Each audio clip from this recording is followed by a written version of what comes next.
Now, idea people are fine, but the truth is there's a couple of hundred people in the room, and last night we all had 20 or 30 ideas while we were sleeping. They're called dreams. Some of them might have been nightmares. So collectively, we all had 500 ideas. Of those ideas in the 500, there's $3 billion ideas in there. Ideas mean nothing. All that matters is execution. This Week in Startups is brought to you by Coda is the all-in-one doc for teams. If you've got a stack of niche workflow tools, or if you're buried in docs and spreadsheets, Coda is the doc that brings it all together.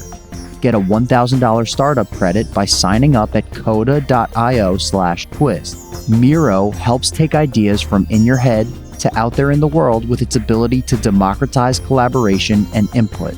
Sign up for free at miro.com/startups. And Veed makes it super easy for anyone, yes you, to create great video. Filled with amazing features like templates, auto subtitles, text formatting, auto resizing, a full suite of AI tools, and much more, Veed gives you the tools to engage your audience on any platform. Head to veed.io to start creating incredible video content in minutes. All right, everybody, we've been focused on the amazing progress that AI is making, primarily for business and generative art. So we're seeing it affect things like advertising, copywriting, press releases, reviews, strategy documents. But AI is also having a tremendous impact in healthcare. And one of the leading diseases that sadly many of us have had to deal with in our families, or maybe even personally, sadly, is Alzheimer's.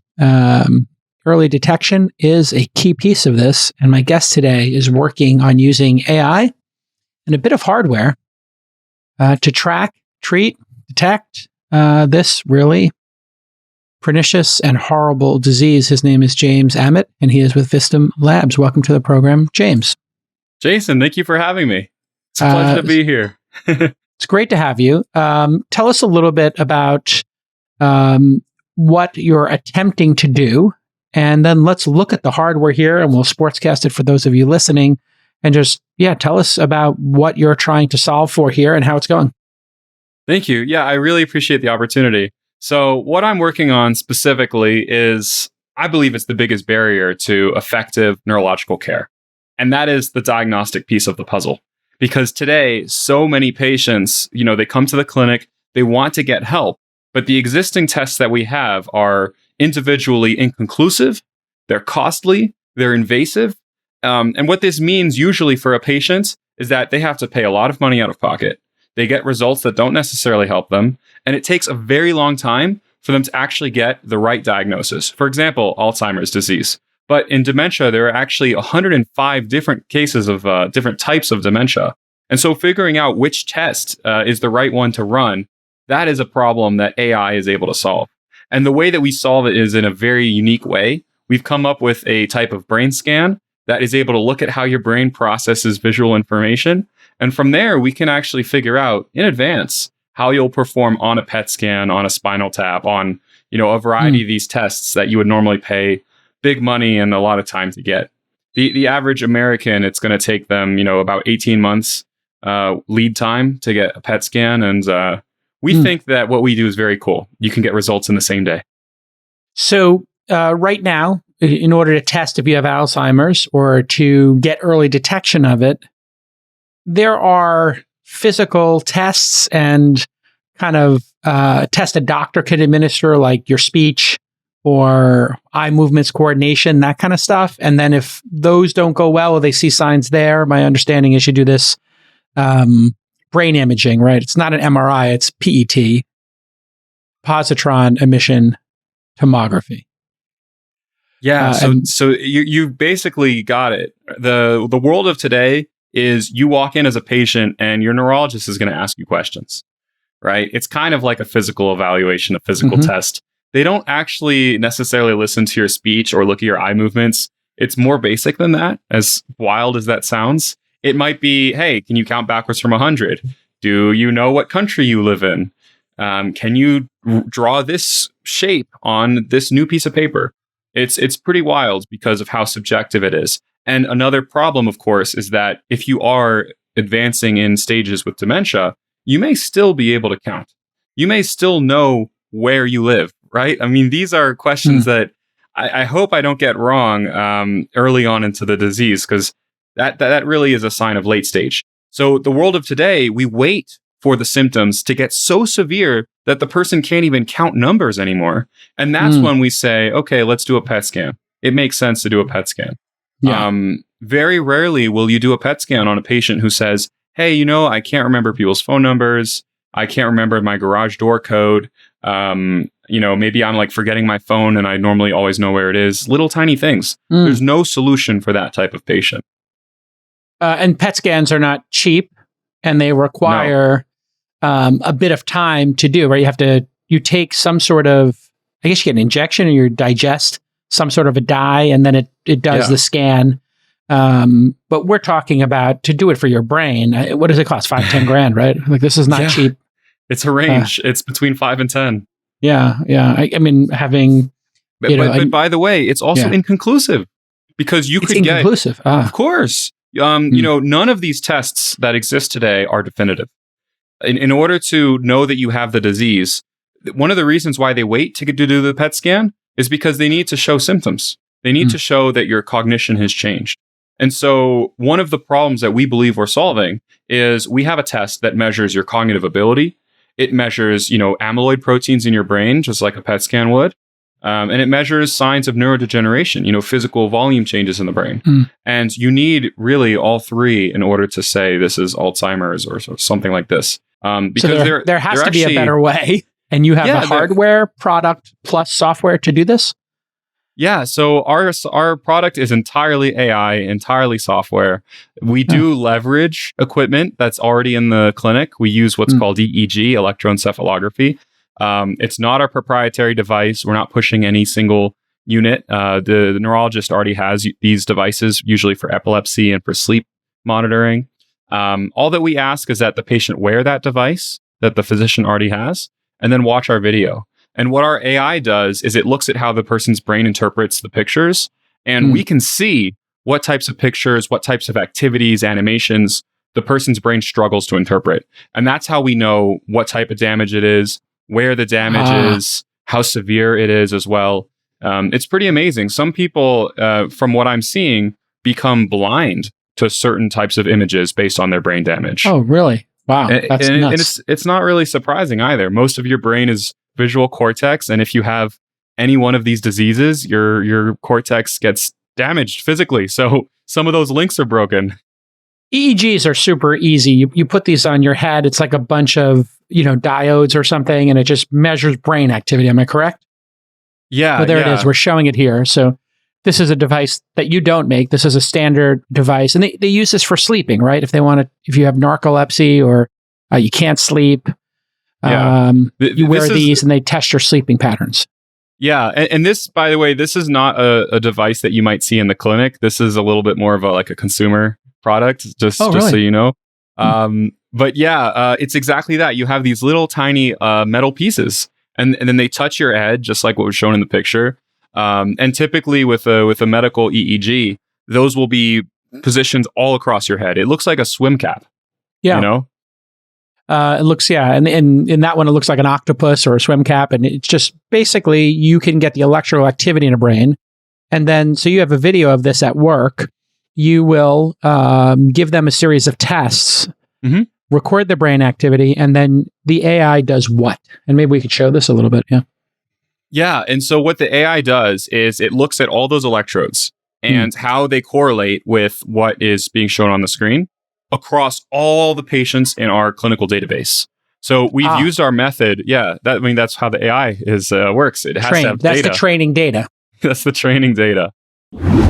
Everybody knows the startup market is really hard right now. And you can't be messing around with expensive software or software that doesn't work. Stop wasting your time. Stop wasting your precious resources, dollars, and your team's time stitching together 5 different subpar solutions. No, Coda is going to help you do more with less. In Coda, your team can work on entire projects from start to finish. And you have everything you need all in one place. You know what happens when your work is spread out across a bunch of different tools in people's email? Productivity suffers, coordination suffers, communication suffers. In this market, speed, efficiency, and cohesion is what keeps your startup alive, and Coda is that one document that pulls it all together. You can see an instance of me using Coda. Just go to jtrading.com and you'll see this gorgeous Coda page that we made. And what is it? It's all the trades I made here on the podcast talking about it. And hey, listen, it's doing pretty good right now. I'm up like 16% versus the S&P of 5%. I'm 3x the S&P. But what's really nice is it does all this automatic in a table with all these calculations. You can really program Coda like nothing else in the world. And we're using it for Founder University now. So if you're ready to join this efficiency revolution with Coda, you can take advantage of this special limited time offer. It's just for startups. Sign up today at coda.io/twist and get $1,000 in startup credit on your first statement. That's coda.io/twist to sign up and get a startup credit for $1,000. Coda.io/twist. How many people have you done this with? Yeah, so we've done this with over 150 people, internationally as well. We did this at Columbia University. We also did this in Germany as well at LMU Munich, which is a very reputable university. And we collected this data with, almost 160 patients. We have amyloid protein levels from PET. We also have tau protein levels from spinal tap and a variety of other endpoints. And so what our AI has done is it's trained itself on their EEG to use new EEG to figure out what those endpoints would look like for that new person. And of those 160 odd people who you've had do this, did some of them have certain degrees of Alzheimer's and that's how you benchmarked it? Yeah. And some of them were just young, healthy people who had none. Yeah. So to accurately describe our demographics, I need to say that we didn't use the product on anyone younger than 50. Okay. So we don't have, healthy young people, but we do have what's called healthy elders. They exist. Okay. That would be me, 52. Yeah. I'm healthy and I'm an elder. Yes. And hopefully, you'll stay healthy too. Yeah. So in our population that we studied, we have these great healthy people who are staying fit, who are highly educated. We have other people who are at the early stages of cognitive decline. This is what we call subjective cognitive impairment. This is where the patient believes that they're suffering from a disease, but there's no clinical evidence that would corroborate that claim. We also have patients who are considered mild cognitive impairment. This is where there is evidence. For example, maybe they can't count backwards from 100. Maybe they can't redraw the picture, right? So there's real symptomatic evidence that's hard to refute, but we don't know what the cause is. And then we also have diagnosed Alzheimer's patients. And so those are the 4 cohorts in our population. And so where are you at in terms of this product being in the market? Because is it fall under a medical device? It's diagnostic? Is this something that's sold to consumers who can then take the information they collect from it, like they might with their Apple Watch or Fitbit or their Aura, and consult their doctor? Because it's quite a path. From what I understand, I guess it's the FDA that who does medical devices. It regulates it. So how does this work as a startup? Because I've heard ones, people who have different technologies say, "Oh, we're doing this for quantified self, so we can get it into the field early, and then people can use it to gain information as they're allowed to do." But it's not for diagnostics or for like a medical treatment. So how does this all fall into place as a go-to market strategy, if you will? So as an entrepreneur and a serial entrepreneur who's also been in the neurotech field with other businesses, I do know this field pretty well. So maybe I can move faster than most. But I will say that we will be in the market this year with clinics. And we're looking right now at having our launch in September. We already have 3 clinics that we'll be launching to. And the reason that I can move this quickly is that our product is actually exempt from FDA approval. And that's because of our ability to measure cognitive performance of people. Because we're doing that, and because it's clinical cognitive performance, we are classified as a cognitive assessment aid, which creates a special product code, which exempts us from the advanced FDA approvals. What this means for our product is that we are not claiming to diagnose Alzheimer's with our product. Our product is simply an AI engine. It produces the endpoints that the doctor is interested in getting anyway, like the PET results and the MRI results. We'll provide similar results, but we're not claiming that it's Alzheimer's. Now, in a future iteration of the product with 510(k) approval, we may, but it's not necessary for our go-to-market. Got it. So this is the I mean, this is quite reasonable. Do we have a reasonable framework here in the United States for allowing innovation like you're doing, and then also protecting people from like claims? It seems reasonable. Explain it to us, like, for people who are not in the industry, how it works, getting from one stage to the other. Yeah, so I will say that not all products will have this opportunity. Not all products will be recognized as FDA exempt. It's all based on the intended use of the product. And so you have to, when you're planning your go-to-market strategy, you have to investigate what those exemption codes are and see if maybe your product does fit with one. I am not an expert. I have experience, but I'm not an expert. We've hired a company called RQM Plus. They've provided us with regulatory advice and guidance, and I guess this is a little plug for them. But they help us make sure that we are not making these decisions in a box and in a silo. And so for any aspiring entrepreneurs out there listening to this, I would recommend the same thing. Find a consultant, a regulatory consultant who can help you. You can do your own research. What you need at least, though, is to have a third party just double check your research, right? Yeah. Lend their experience, confirm with what you're saying. And so the place that we're at right now is we've identified this product code that as long as we are providing cognitive performance indicators, then we are able to be a cognitive assessment aid. And when I say cognitive performance indicators, I don't mean a subjective metric. I mean specifically, we are predicting with AI, we are predicting specific cognitive evaluation scores. So the FCSRT test, if you're a neuropsychologist or neuropsychiatrist, you might recognize what that is. The free and cued recall test. It's a memory test. We are able to predict someone's performance for taking that test. And so that is what really is allowing us to take advantage of this code. And yeah, we're not making big claims. We're not saying these are the results of a PET scan, right? That would be dishonest. But what we are saying is we're saying if you took a PET scan, this is the type of result you should expect to see. If you take an MRI, this is the type of result you expect to see. And there's nothing wrong with that. Could there be products out there that take advantage of this? Yes, I believe so. The challenge that I would put to those companies is good luck, because selling to doctors and hospitals is really, really hard. They're going to want to see the evidence, not just, okay, it's FDA exempt, awesome. FDA approval, exemption, whatever it is, that's enough to sell legally, but you still have to sell to your market, and they have their own important criteria for making their buying decision. And clinical data is one of them. Yeah, and these are broken up into different classes, and there's like Band-Aids, and then there's like taking your temperature or like a pregnancy test, and then you got heart valves, being implanted by a surgeon. And I think the FDA does a pretty good job. Ours is just software too, so yeah. So it's probably, I don't know if it's class 1 or 2 or where it falls in all this. I'm no expert, like I said, and but you'll be able to get that 5-10K at some point to, as you go, but people can just use it for informational purposes now.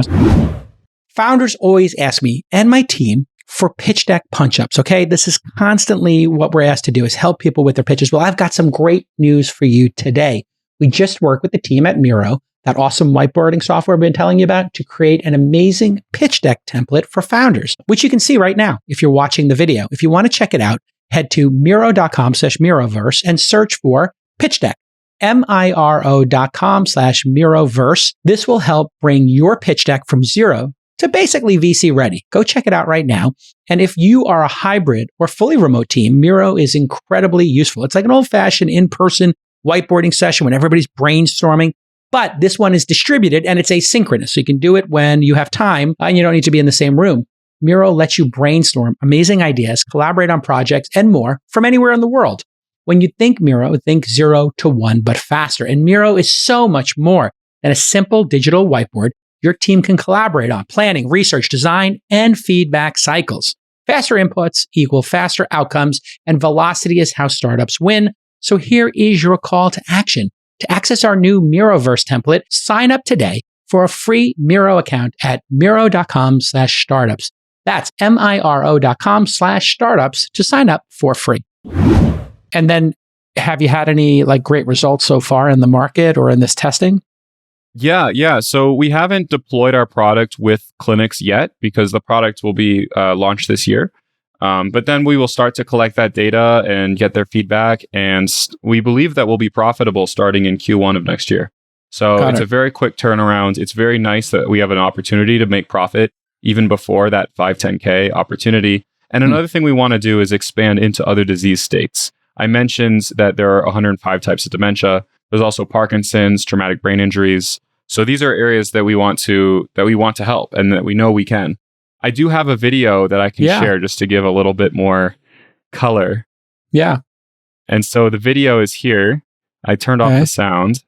Yeah, let's see it. So this is there we go. I paused it. Yeah. This is what a medical EEG device might look like. You can see that it's a little bit more sci-fi, a little bit more like a pretty cool looking. Strange Days, if you know that great science fiction film at the turn of the century. But it's like a skull cap that's got a bunch of webs on it, and it records your brain activity. Yeah. Yeah. And so what we do is we put this device onto the patient. The clinician, loads the software onto the computer. And in a quick instant, we'll have the patient actually wear it. Where is this part? What does that device cost?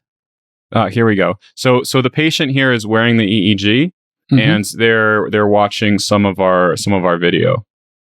Got it. So they're sitting there with that cap on, the swim cap, like you said, and the screen changes, and then a report comes out.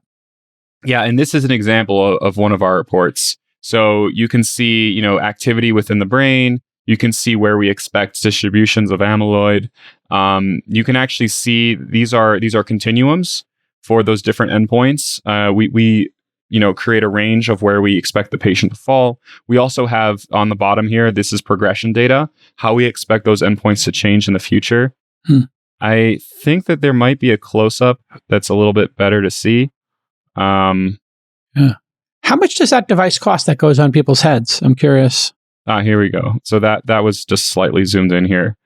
So you can see here just some of our endpoints. So you asked me about the cost. Yeah. So we're not selling the hardware since that's not part of our business.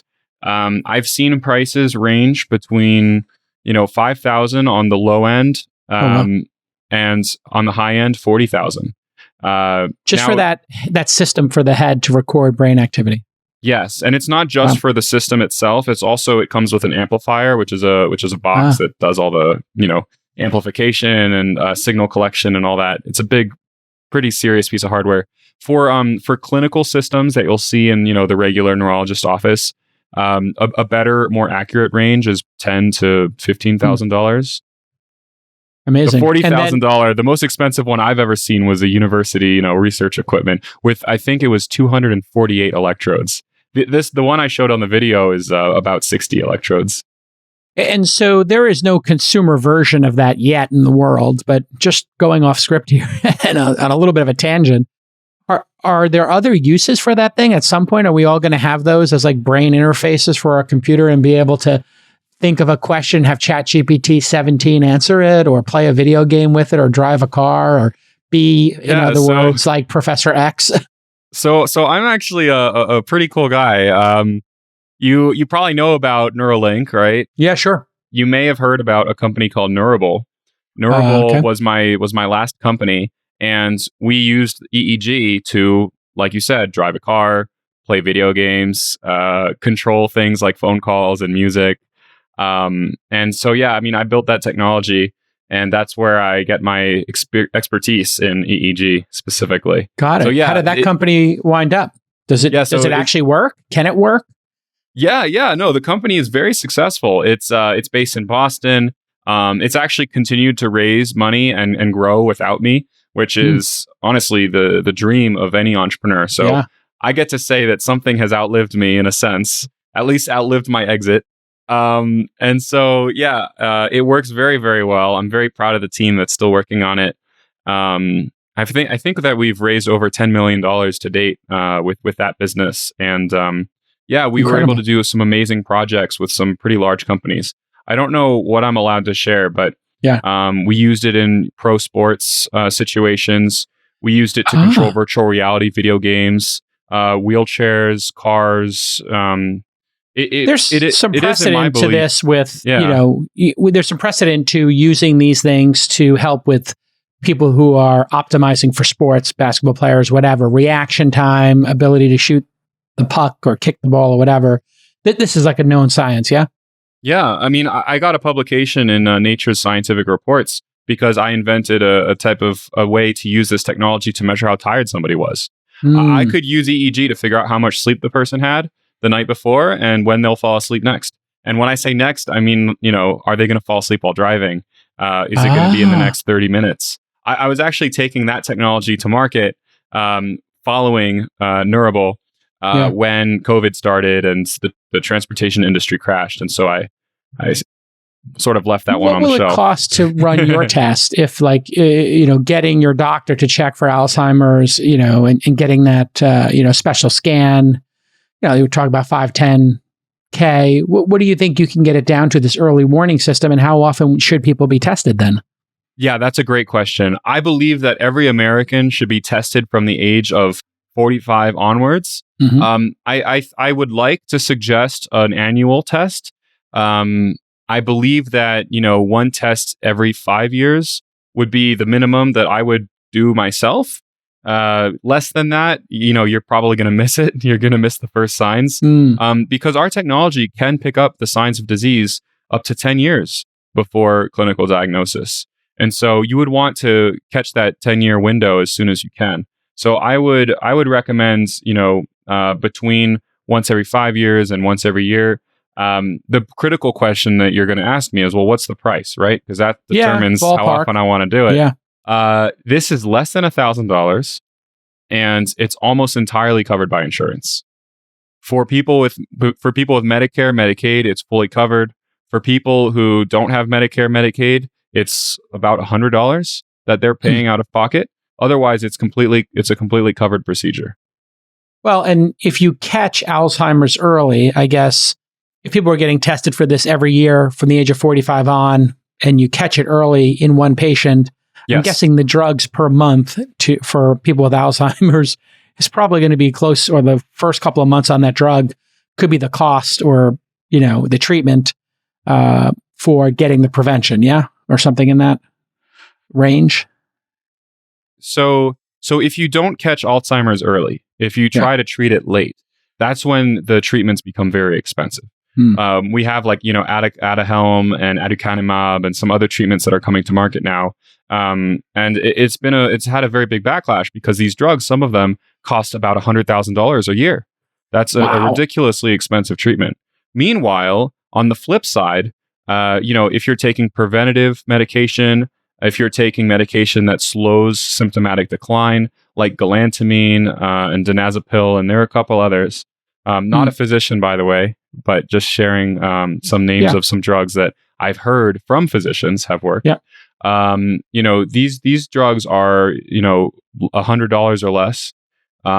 You're saving, 99% of your spend with preventative care. And by the way, I should also share an opinion, but it's an opinion that has some substantiated evidence in literature that these are preventable diseases. The effect of the genetic factors for someone to develop something like Alzheimer's, it's there, but it's not the largest one. The largest correlates that we've seen for people who develop these diseases, it's comorbidities, it's insomnia, it's dietary, it's behavioral.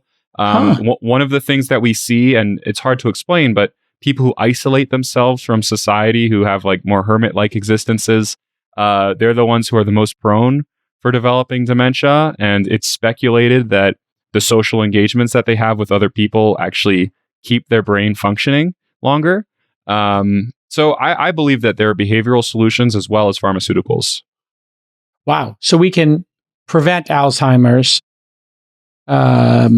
through a number of just behavioral changes and lifestyle changes, exercising, healthy lifestyles, balanced diet, all that kind of stuff. And then there's something in these where mental stimulation or social mental stimulation, perhaps, putting aside the comorbidities of I think it's cardiovascular is the main comorbidity, or diabetes. Diabetes is a big one. Yeah. Yeah. There are some scientists who describe Alzheimer's as diabetes type 3. Ah, Alzheimer's. Yeah, that's interesting. And this is the thing about, and this is really important for entrepreneurs, getting good sleep. If you don't get good sleep, that is a precursor to Alzheimer's. If you have your Correct. sleep interrupted constantly. So if you're in a noisy city, and you got garbage trucks in your backyard, like I did during my 20s, and I had to get like a noise machine and headphones to just block out like the New York City garbage trucks and ambulances that were constantly going by. That kind of stuff, getting woken up all the time, that can be a contributing factor, according to, the research, right? Yes. Yeah, it can. Isn't that wild? And it's a significant factor. I don't have the statistics on me right now, but I believe that it's a 30% increase or more of likelihood to develop Alzheimer's. Yeah. All right. And so hopefully... it's based on how much sleep you don't have. Right. So if you're trying to be a hero and get less sleep, you could have less cognitive function in your final years on the planet. I know like young people like to make trade-offs, but I got to tell you, the sleep thing, it's not much of a trade-off, because if you get 8 hours of sleep or 6 hours of sleep, that 2 hours you're going to gain, quote unquote, is going to cost you because your productivity is not going to be as good. So you might as well I try to get 7, 8. I usually get 6, but I try for 7, 8. And, I'm in the same boat as you. Yeah. You get the 6, but you try for 7, 8? Is that the... Yeah. I have really worked on it. The bulldog, sleeping with 2 bulldogs will get you, that is a bit of a challenge. Sometimes it works in your favor, sometimes it doesn't. Well, one interesting thought experiment that, the audience can think about is if it were advantageous to sleep less, then how come every single animal sleeps? Right. Darwin would have made the adaptation. Exactly. Yes. And it's not, and we don't sleep less than other animals. We sleep quite a bit. The very intelligent animals sleep more. It's likely that sleep plays a restorative function for our brain, a critical and unskippable restorative function. Yeah. I mean, all the sports teams now are tracking. I know a lot of NBA teams, and there's different software companies that do this, and they are tracking the sleep of their players as the primary goal. I mean, diet right after that, but it's sleep and diet that and stress. And those things are obviously all related. But yeah, sleep, so critical to performance, especially in elite athletes. What do you think, just broadly in AI, while I have you here, what else do you think are going to be, I think Peter Attila calls them like the 4 horsemen of death. And, obviously diabetes is one, heart, lungs, and you got brain function. I'm not sure what they all are, but these, diseases, what else is going to fall? What other things could we see? Cancer, obviously. What other things can we see fall in the future, through AI? Because you must have contemporaries who are working on stuff. Are you talking about like what other ailments we can detect early? Detect early and or prevent. Yeah. Yeah. So truly, I believe that most of these disorders that we face are preventable. And I think that that's because of what we've seen now with epigenetics, with the effect of stress and diet on the human body and its ability to turn on and turn off genes. That is mind-blowing to me. And so I believe that symptom-free living is possible, not just in dementia, but across these other endpoints. There's a lot of really great work happening right now in diabetes. There's even some great work in reversing diabetes. I think that diabetes, and I think that a lot of people would agree with me, that it can be prevented, and it can be successfully and effectively prevented as well, if you can track that the person is developing the condition early. One of the challenges that we have today is that we're still looking at endpoints that we don't fully understand. We're looking at cholesterol, blood pressure, things that may be indicative of a problem, but things that don't necessarily tell you what the problem is. And so that's the power and opportunity of AI, that we can take all these endpoints that we traditionally look at to distinguish these diseases, and we can have the AI essentially figure out this hyperparameter, this hyper endpoint, if you're familiar with that term, a meta endpoint that helps us know what this is. Because you have like your blood glucose level, and you also have your age, you got your weight, blood pressure, family history. I mean, there's so many things that come into it. And what you're saying is you throw all that data into an algorithm, do some learning on it, it might spit back out like, hey, this person needs to get this under control before diabetes shows up. Well, this is like amazing. I mean, what I would like to do, if I had enough time, and actually after my success with this business, it's to go into, some of these more vascular problems. And stroke, I think, is another key area where we need more preventative measures. I believe strokes are preventable. And that's an area where if you don't prevent it, you have huge consequences. So prevention is the only option in the case of stroke, truly. It's not like you can necessarily treat it. Sometimes stroke will kill the patient. So what I would like to have is a warning system. Can I, as a patient, go to see my doctor? In sci-fi, right? They would sit on the bed and get the whole scan, and okay, in 5 years, you're going to have your first tumor. That's what I want. Yeah. That's what I want. And that's the future that I hope that I'm building, starting with the brain. Yeah. Because then you can change the future if you know it's coming, right? If you know it's coming, and you know what? A lot of doctors tell people, hey, listen, you got to lose some weight and you got to stop smoking. And people just disregard it and they had a stroke. Well, and you've been speaking a lot about this performance type medicine. How powerful is it to have that feedback loop? Yeah. Okay, I go and I change my diet for a week. I come back. Doctor, is it helping me? When the doctor says, I don't know, that's when the patient's like, all right, well, I'm going to go have that cheeseburger later. But if the doctor does another scan and says, hey, look, you've reduced your odds by 5%. Is that motivating? I mean, super motivating. This is why I think weighing yourself every day is such a good practice. This is why I think the sleep, the Aura and the Apple Watch, Fitbit, the 8 Sleep, all this stuff that helps people get a little bit of metrics, NutriSense and different glucose levels. If you start getting that stuff, you're like, maybe I shouldn't have that bowl of cereal at midnight because my glucose is going to spike and then I'm not going to sleep well. You get the double whammy, right? That was what I was doing. That was so pernicious in why I gained so much weight, is because I was eating like a bowl of cereal or two at midnight, make my stomach do backflips, wake me up in the middle of the night, and spike in my sugar. Terrible. In the interest of the health of all listeners, ice cream at night is very bad for your Alzheimer's future. Yeah, ice cream is so great. But if you eat it within 2 hours of bedtime, that's a problem. I'm not entirely sure why, but as our brains age, we crave sugar more, especially in the evening. And that has a very strong link to Alzheimer's. So I really believe in this power of just a little bit of activity. So I just try to walk 20 minutes after dinner, or if I eat something, if I'm going to reward myself with a little bit of ice cream, I just tell people, I'll get ice cream. We got to walk to the gelato store and we got to walk back. So it's a mile or a half mile. And I'm like, let's walk to the one further away and get the ice cream, and then we'll walk back to the car. Very simple techniques, like just park your car 5 blocks away from the ice cream store and then walk for your ice cream. Now you got a half mile walk in after you have ice cream. I believe, I've dieted before. I care a lot about my health. I think that it's easier to adopt healthy behaviors like that, like walking more, exercising more, than it is to cut yourself off. I mean, sometimes you want ice cream. There's nothing wrong with that. But you should get your 20 minutes of exercise a day. And that's been pretty well documented. 20 minutes a day. Life-changing. That is the best thing that you can do for your body if you're not doing it already.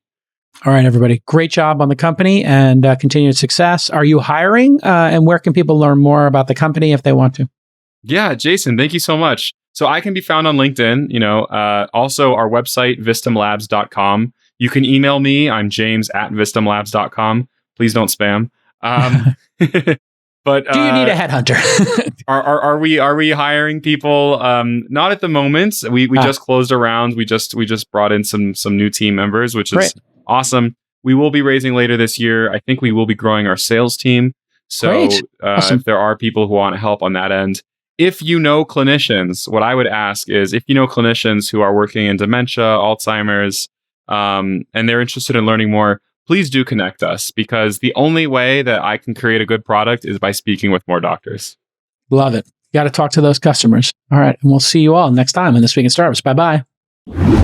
Listen, I'm doing 6 video podcasts a week. Think that through. Oh my God. This Week in Startups, 5 days a week for your listening and visual enjoyment. And the video is becoming such a big part of this because we like to show AI tools. And then, of course, people love to watch All In, the video there, because it's dynamic. You see us laughing or rolling our eyes. And I can tell you, when you have this much video, it becomes super expensive. It is at least 10, I would say 20 times more expensive to do a video podcast than an audio one. And you need powerful tools to do this. But how many audio only clips do you see going viral? 0.0. Audio does not go viral. Videos go viral all day long. I know that because we'll put out 10 clips and all of a sudden, boom, one gets 100,000 views. So you need to start leveling up your clips game. You need to check out Veed to do that. Veed is a web-based video editor that makes it easy for anyone to create great video content. And the best part, no editing skills are required. Veed has every editing feature you'll ever need, including automatic subtitles. This is saving our producers a ton of time. You can remove background noise. You can auto resize for all the different platforms. They have a suite of AI tools that makes editing faster and easier than ever. And they have hundreds of plug and play templates for you to hit the ground running. Veed lets you do it all. Veed. Veed indeed. Without having to spend hours learning complex editing software or paying third parties. Start engaging your audience on any platform. Head to Veed.io and start creating professional quality videos in minutes. That's Veed.io to sign up today. So I have to say, it's a bit intimidating interviewing the world's greatest moderator. I get that a lot, but having had a couple of conversations with you before this, I think we'll be okay. I think you're a good conversationalist. So for our industry, unless you've been living fully under a rock, you may know that Jason is one of the founders of the Top 10 All In podcast. And he's also in the midst of planning what's quickly becoming the hottest event in the venture community this fall, the All In Summit. That's crazy. Seriously, if you get a chance to talk to him, ask him about it. But you're also the host of another podcast, This Week in Startups. Yeah, I'm doing that for 12 years and 1,700 episodes. That's impressive. Congratulations. Thank you. It was, one of the original podcasts when podcasts were on your iPod. And for half the room, an iPod is a device before the iPhone that only played music. And you would hook it up, and at night it would download podcasts from blogs and then load it up and make an album on your iPod that said podcasts. And then you would use your scroll wheel to pick it. I basically, when I found out about podcasting, I was like, this is a great excuse to just talk to people instead of having lunch and then publish it, and a couple of hundred people would listen to it. And then when the iPhone came out and got very popular, you could download it to your iPhone, it was pretty amazing. And just last week, I had Brian Chesky from Airbnb, Reid Hoffman from LinkedIn, and Aaron Levy from Box, all of them on to talk about AI, which is having a spectacular impact on the technology industry and efficiency, productivity. And it's just wonderful to have these conversations and then have millions of people get to share them. I just got back from the UAE, and I was in Abu Dhabi and Dubai. And the number of people listening to the podcasts around the world is truly stunning.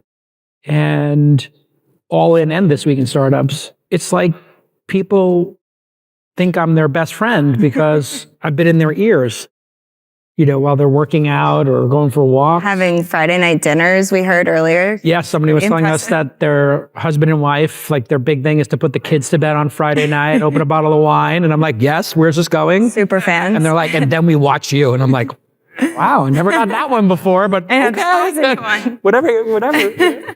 So they all in and chill. Yes, absolutely. Yeah. But why don't we start at the beginning? Yeah. Tell us a bit about Sequoia and how you first got into venture investing. Yeah, so I started my career here in New York. I had a magazine called Silicon Alley Reporter in the 90s. There's probably 3 or 4 people in the room who read it back when zines and magazines were a big deal. And I was a journalist for a while. Then I started a couple of companies. I sold one of them to AOL. And then Sequoia backed one of my companies. And I had introduced Sequoia to 3 of my friends in startups. One of them was a poker, online poker. One of them was a microblogging service, and the other one was an electric car. And I said, these 3 startups are going to go places. And they passed on investing on all 3. And those 3 companies were obviously Tesla, Zynga, and Twitter. And I was an angel investing at the time, so I didn't invest either. But they came to me and said, hey, can we give you some money and make you a Sequoia Scout? And I said, what's that? And they said, it's the newest thing. Ruloff, who's our newest partner. I said, oh, I know Ruloff. You worked with my friends at PayPal. He said, yeah. He's our new partner. He was just there for a year or 2. And he said, we'll give you money. You invest it and we'll split it 50-50. And I said, don't you guys, like as venture capitalists, get 2 and 20? Isn't that how it works? And they said, yeah, but we get 30 because we're Sequoia. But it's never going to amount to much. It's just 25 and 50K checks. So I in the first 7 investments, I did Uber, Thumbtack, and DataStax. And that Uber investment went 4,000x, not 4,000%, but well over $100 million. And so then I started my own venture funds. Fund 1 and 2 were $10 million each. I raised them around the poker table with my friends in Silicon Valley. The third one was $44 million, which I just finished investing. And that's the first one where I had institutional money, Greenspring, and some other folks. And then I'm raising Launch Fund 4. And so when you invited me to come, I was like, well, that makes sense. I'll come and talk. But I'm doing something very different, which is a public fundraise, which is called 506C. And I believe that's going to change the venture capital industry and democratize venture capital forever. Can you explain 501c Sure. to the audience for those? I don't know how familiar. How many people in the room are venture capitalists or have a fund or work at a venture fund? Raise your hand nice and high. Okay, great. How many people are limited partners or invest in those type of funds? Great. I'll see you after. It's actually really interesting. That was 50-50 exactly. I know. It was actually a pretty good balance. Yeah. So, when you talk to a venture capitalist, when I was a journalist, I'd say, oh, so are you raising another fund? And they'd be like, shh, turn the microphone off. And I'd be like, what? And they're like, we're in a quiet period. We cannot talk about raising funding. Please don't mention that in your story. Because if you do, the SEC will reset and I have to stop raising and then wait 6 months and get put in a penalty box. And I was like, oh, okay. And then I talked to the lawyers and they said, yeah, you can't do that unless you're 506C. I said, okay, 506B, 506C, what's the difference? They said, one's public, one's private. I was like, well, I have 700,000 followers on Twitter and 50 million people listen to my podcast. And I don't know any LPs except for my friends. So yeah, I want to do the public. They're like, don't do it. And I'm like, why not? What's the cost of doing 506C? And they said, the cost is you have to certify each of the accredited investors. I'm like, how do you certify an accredited investor? And they're like, oh, their accountant or their CPA or their money manager or attorney sends you a note. Kaitlin is an accredited investor. And I'm like, okay, what else? And they're like, that's it. I'm like, well, what happens in 506B? They're like, oh, people can just check a box, I'm accredited. I'm like, oh, so they can lie? They're like, well, I mean, basically they can lie. I was like, okay, so we'll just do this certification. And now it's become a little bit of a thing. My friend Sophia Amorosa, who did Nasty Gal, and she's doing hers publicly. So she tweets, I'm raising a venture fund. What that does is you get to meet people who you wouldn't have met. And every time I meet someone, they're like, oh, are you raising a fund? I'm like, no, I just finished, but talk to me in 3 years. And so now I took it to the next level. And at launch, our website is launch.co. And if you go to launch.co/memo, as in deal memo, right now, I just wrote the deal memo. Here's how we're going to invest. This next fund will probably be 100 million. Here's how we're going to invest it in early stage startups. And what that does is it creates a certain amount of intellectual honesty and rigor for me as a fund manager. Now, listen, I've already made the money I need to make in my life, but I really enjoy investing in early stage startups. So it's a passion of mine. And I like to put my idea out there. I like to say, hey, here's not my annual letter looking backwards. Here's my forward looking. And I don't know if you've sat through this, LPs, and like you watch these pitch decks. I spent like the last 3-4 months with designers on this pitch deck. And I'm like, all we're doing is talking about fonts and images. And this has nothing to do with what I do every day. It's incredibly frustrating. I'm $10,000 into this design process and it's stupid. And then I send the deck to people and they don't remember anything. And I'm a writer, so I'm going to write my thesis. I'm going to write in crystal clear language as concisely as possible. And then I'm going to edit it and edit it and edit it. And I send this deal memo out now, and people actually understand what we're doing. So why is it controversial that you put it out there publicly? Are you one of the first? No one's done it before? I don't think anybody's done it before. I think people maybe are very proprietary about their strategy. What I've learned is if I put my strategy out there, people smarter than me or haters, and I have a lot of those because I got lucky and I hit like 3 or 4 lottery tickets, which people really hate. Like if you are the third investor in Uber, people are like, "F you, Jason Calacanis. You got lucky." And I'm like, what about the other 9 times? Yeah. They're like, that was luck too. No, but what I find is people get very aggressive to tell me when I'm wrong. And I just say, they say like, you're fat, you're old. Here's a really something insightful. By the way, you're fat and old. And then I'm like, okay, I'm just going to forget those 2 other insults. Just the internet. And then I'm like, but this nugget of truth is really good. Like this is a leak in my game. This is how I could be better. And so I just like to take that all in. And I don't feel I'm in competition with anybody. You know, objectively, people would say that my fund competes with Y Combinator. Right. And it is true. We're both in Silicon Valley. We both put $100,000 into companies for 6 or 7%. But Y Combinator accepts 1.4% of their applicants. They get 20,000 each class, so 40,000 a year. My firm's much smaller. We're only 18 people. We get 15,000 applications per year. We invest in a much smaller number of companies, 100, 150 a year versus their 500. And we accept 1.x%. So if you put the 2 of us together and you assume that the people are applying to both programs, there's 50,000 people applying and 3% get accepted or so, or 2% maybe. It's not like anybody who's an early stage investor could actually tell you there's a difference between the top 2%, the 8%, or the 16%. The truth is, when you have a program like we have with our accelerator or Y Combinator, it's like being Harvard or Stanford. Smart people apply. Harvard and Stanford do not make those people smart. They take smart people, they don't make them dumb, and on the margins, they make them a little bit smarter. I feel like we were talking about this earlier, and I think where it is most applicable to our industry too is just the idea of distilling down. Like you're interviewing, you're meeting so many different people, and everyone out here, if you're not looking to raise money as a fund, you're looking to find that next golden nugget. So if you had to distill down your process, what would you say is the key to success in terms of taking in all of those applications and really, standardizing it? Yeah, I wrote a book called Angel about this, but I've since refined it, and I'm happy to tell you exactly the playbook. It turns out that when you have 2 or 3 founders in an early stage startup company, you have less of those companies go out of business than when you have 1. For an obvious reason. Typically, one of the co-founders will quit. They'll go get a job, they find out they don't like it. So you go from 3 to 2 or 2 to 1. So you have redundancy. It's like a spare tire. And they also will push each other. The next is you want to have builders.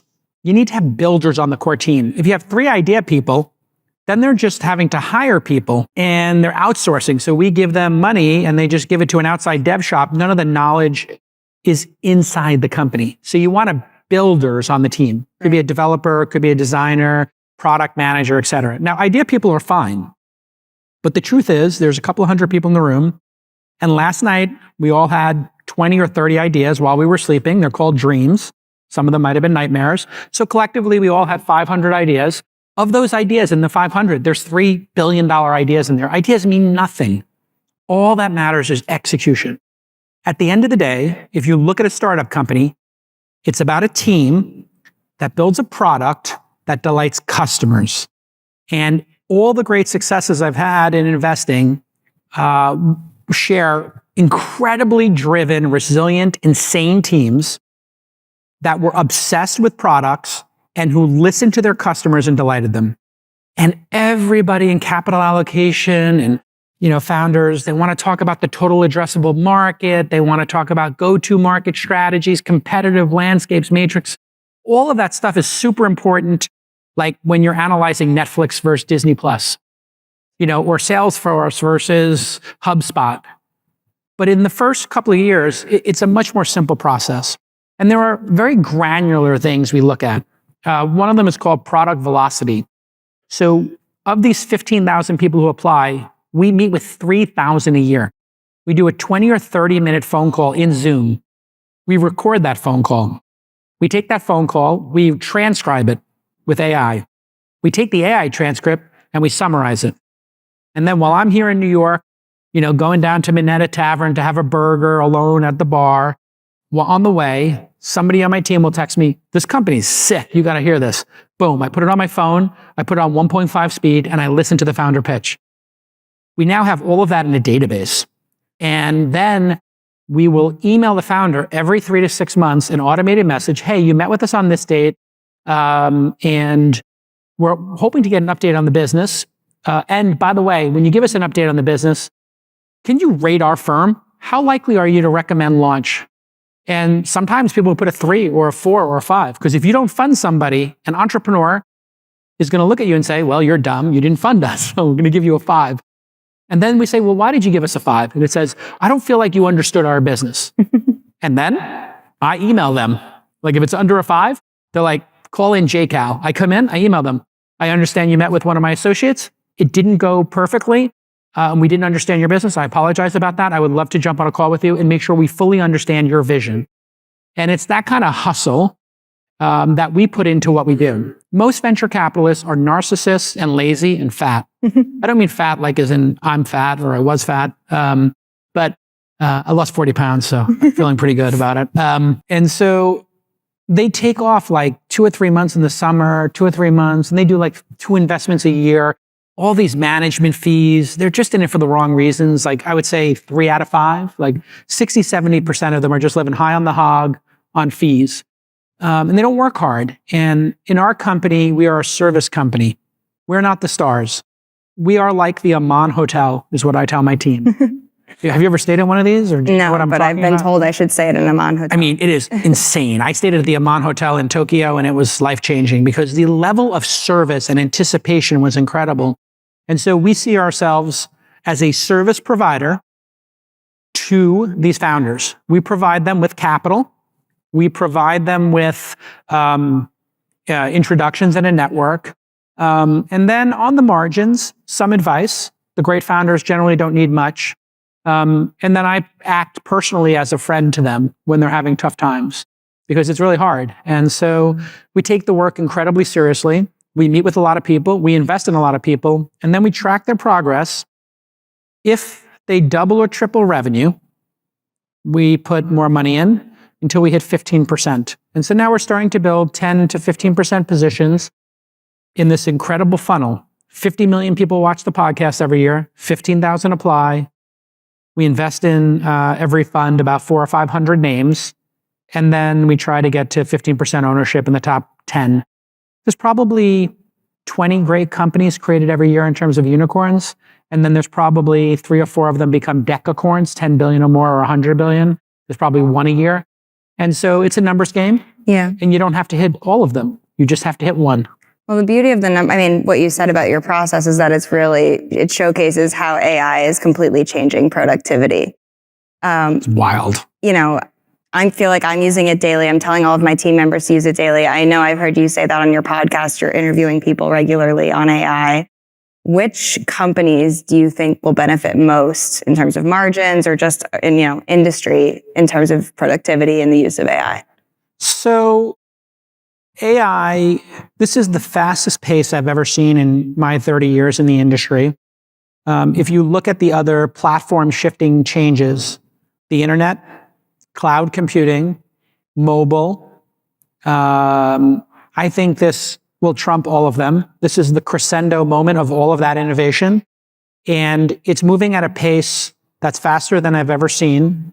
The innovations in mobile or cloud computing would happen every couple of months. The innovations happening in AI are happening every couple of days. And the reason is the people who are building AI are using AI to build AI, which is creating a loop of speed that is truly unprecedented. I asked my three guests last week, Brian Chesky from Airbnb, Aaron from Box, and Reid Hoffman from LinkedIn, how much faster their teams would be. And he said, oh, it depends on position. It could be 50% faster, 20% faster. And I said, in 2023, they all came to the conclusion that their teams would be 30 to 40% faster at their jobs, information workers. Now, for programmers, they're going 50%, 60%, 70% faster. Not the best ones, but the weaker ones, because programming is a limited set of words. When you type, it knows what you're talking about, and it's going to fill it in. It's a constrained data set.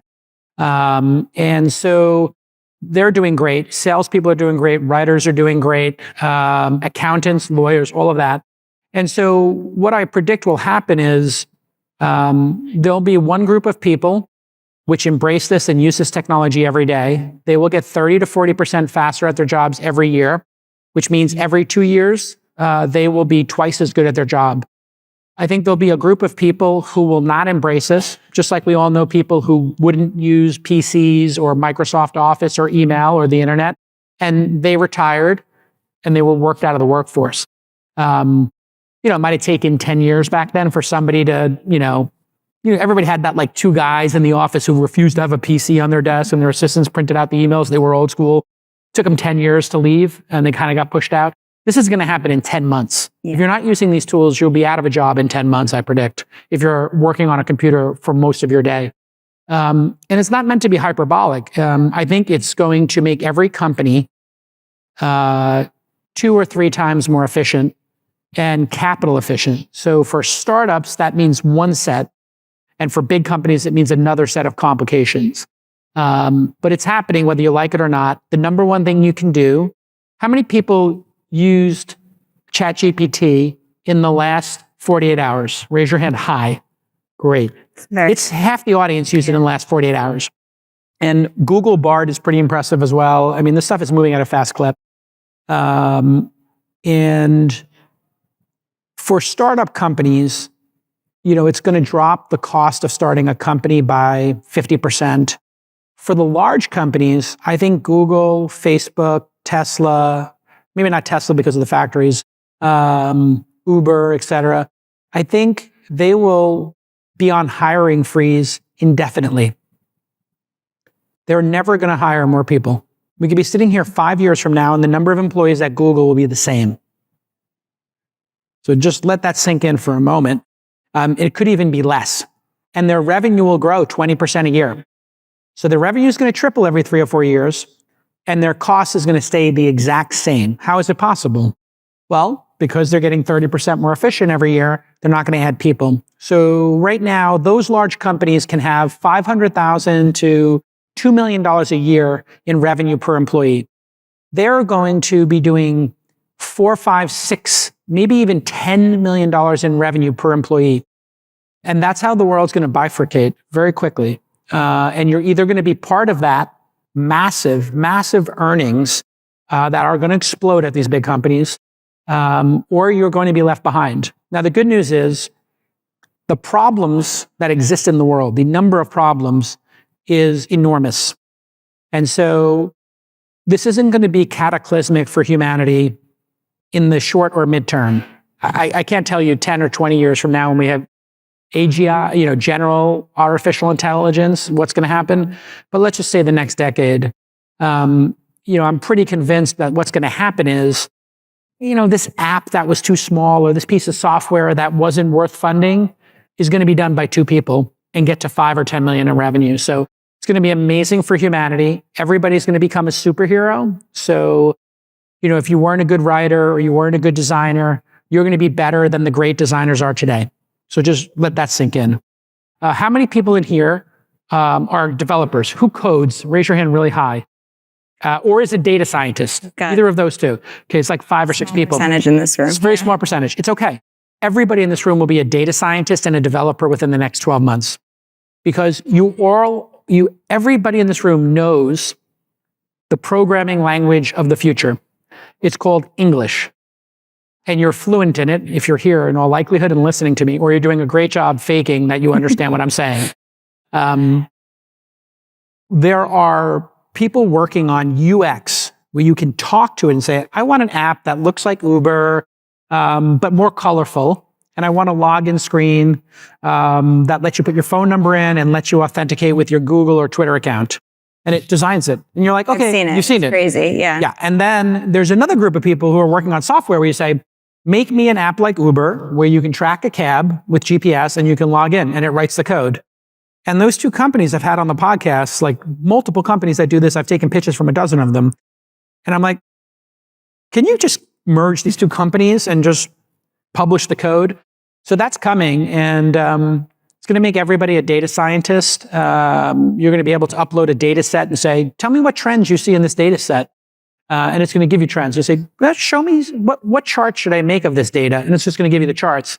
So the idea of going to, somebody in your company and asking for those charts is going to be silly. So everybody's going to be a data scientist. Everybody's going to be a world-class designer. Everybody's going to be a developer. Let that sink in and imagine a world where everybody in this room could create an app this weekend. Everybody in this room could create a beautiful brochure and a design and a logo, and everybody could write, beautiful copy. It's literally I completely months away. Well, Jason, thank you so much. If you haven't listened to his Brian Chesky podcast, you definitely should. It's one of my favorites. It looks like Ron's waving his hand. He has no voice, so I don't know how he's going to be able to ask a question. He wants to ask a question. Okay. He's asking somebody else to ask a question. This is all happening in real time. Vern Bratton, celebrity from iConnections. Okay, one question. I like it. We'll take one question from the boss. Suspense here. Wow. I'd like to get a guy who I could whisper to and then yell out questions. I want that guy. All right, Vern, let's hear it.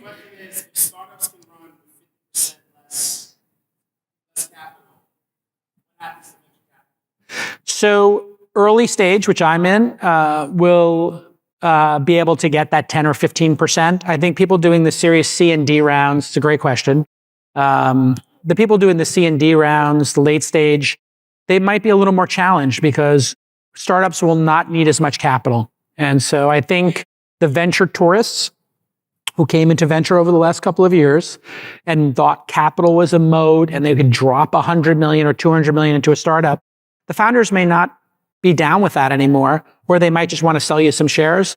So yeah, venture capital should never have gotten as big as it was. It is a boutique industry that requires small amount of capitals, and small amount of capitals create constraint, and constraint makes for great art. Founders should not have 5 years of capital. Artists should not have unlimited canvases and paint. Filmmakers should not have unlimited film stock and an army of actors. You need constraint. You need the pressure that creates the diamond. And that's why the last 3, 4, 5 years in Silicon Valley were so wasteful and so destructive and so fattening and made people lazy.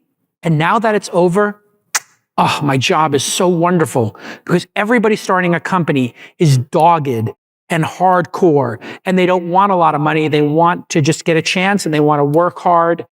And we don't have all the tourists, both on the investor side, and we don't have the actors pretending to be founders. Everybody thought they were a Jedi Knight the last 5 years. And now they're all dead.